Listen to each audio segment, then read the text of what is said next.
So, instead, what O'Neill and his students came up with was the idea of manufactured worlds, rotated to create artificial gravity with centrifugal force.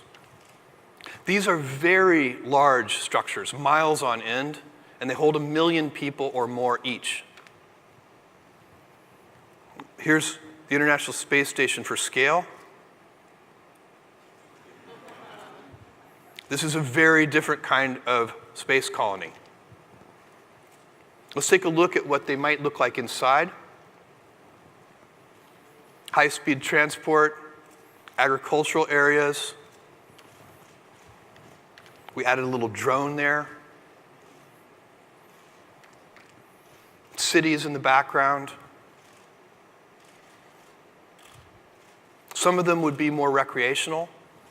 They don't have to have the same gravity. You could have a recreational one that keeps 0G so that you can go flying with your own wings.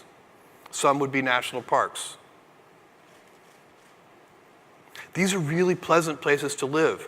Some of these O'Neill colonies might choose to replicate Earth cities. They might pick historical cities and mimic them in some way. There'd be whole new kinds of architecture. These are ideal climates. These are shirt sleeve environments.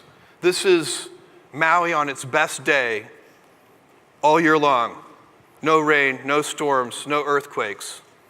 What does the architecture even look like when it no longer has its primary purpose of shelter? We'll find out. But these are beautiful. People are going to want to live here. And they can be close to Earth so that you can return, which is important because people are going to want to return to Earth. They're not going to want to leave Earth forever. They'll also be really easy to go between.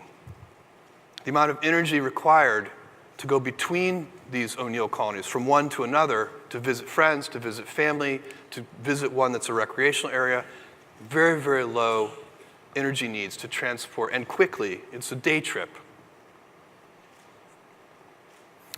This is a very interesting video clip I'm going to show you. This is Professor O'Neill, the guy who, with his students, came up with the idea of what's now called O'Neill colonies, and the famous science fiction author Isaac Asimov being interviewed about these colonies. And Asimov gets asked a very good question, which is, did anybody in science fiction ever predict this? And if not, why not? And he has a very good answer. Watch this. Did you anticipate anything like this in any of your science fiction? Nobody did really, because we've all been planet chauvinists. We've all believed people should live on the surface of a planet, of a world. I've had colonies on the moon, so have 100 other science fiction writers. The closest I came to a manufactured world in free space was to suggest that we go out to the asteroid belt and hollow out the asteroids and make ships out of them. It never occurred to me to bring the material from the asteroids in towards the Earth, where conditions are pleasanter, and build the worlds there. Planetary chauvinists. All right. If we build this vision, these O'Neill colonies, where does it take us? What does it mean for Earth? Earth ends up zoned residential and light industry. It'll be a beautiful place to live. It'll be a beautiful place to visit. It'll be a beautiful place to go to college and to do some light industry. But heavy industry and all the polluting industry, all the things that are damaging our planet, those will be done off Earth. We get to have both. We get to preserve this unique gem of a planet which is completely irreplaceable. There is no plan B. We have to save this planet.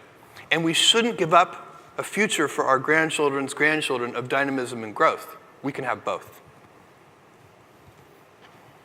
Who is going to do this work? Not me. These kids in the front rows, you guys are going to do this, and your children are going to do this. This is going to take a long time. This is a big vision. And what you're going to do is you're going to build whole industries.